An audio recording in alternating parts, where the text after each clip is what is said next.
Hey everyone, and welcome back for another episode. My name is Jacob, that is Biscuit, and today we're going to be going over the CPI data release and the market's overall reaction.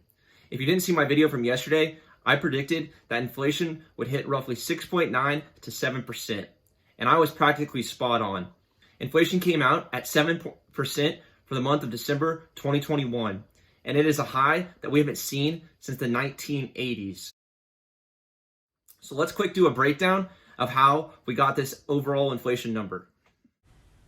Here are some of the notable annual price changes in the month of December, starting with motor fuel, which is up 50%, fuel oil, which is up 41%, used cars and trucks, 37%, pipe utility gas service, 24%, beef, 19%, bacon and breakfast sausage, 16%, new cars and trucks, 12%, eggs, 11%, postage and delivery services, 7%, and public transportation, 2%.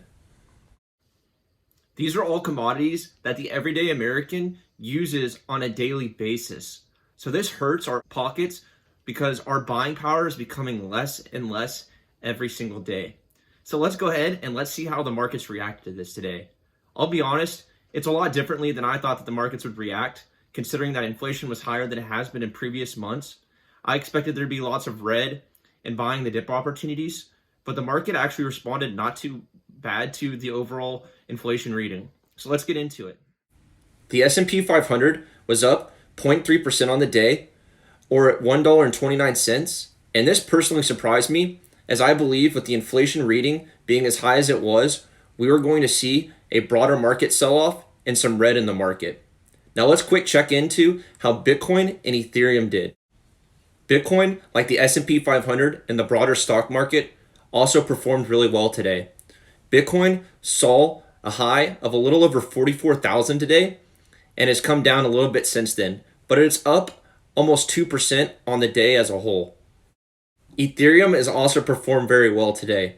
It is currently up a little over 3.2% and reached as high as a little over $3,400 for the day. The overall markets actually responded very well to the 7% inflation reading. I'm kind of surprised by that because it's the highest inflation reading that we've seen in almost 40 years, 1982 to be exact.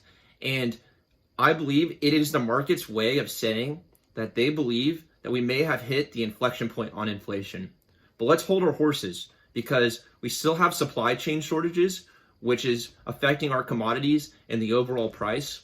We still printed over 40% of the entire US dollars in circulation within the last 2 to 3 years. So I believe just those two catalysts alone will continue to raise inflation, possibly through 2022 and into the summer.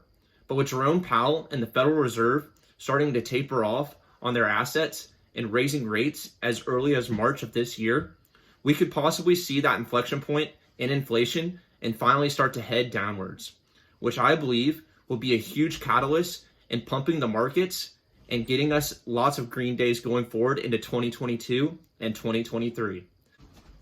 Thank y'all for tuning in to another episode. I hope y'all enjoyed my reaction over the CPI data release and the overall market.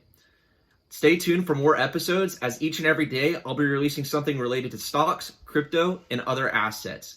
So thank y'all again for showing support. Please leave a like, comment, and don't forget to smash the subscribe button. See you in the next one.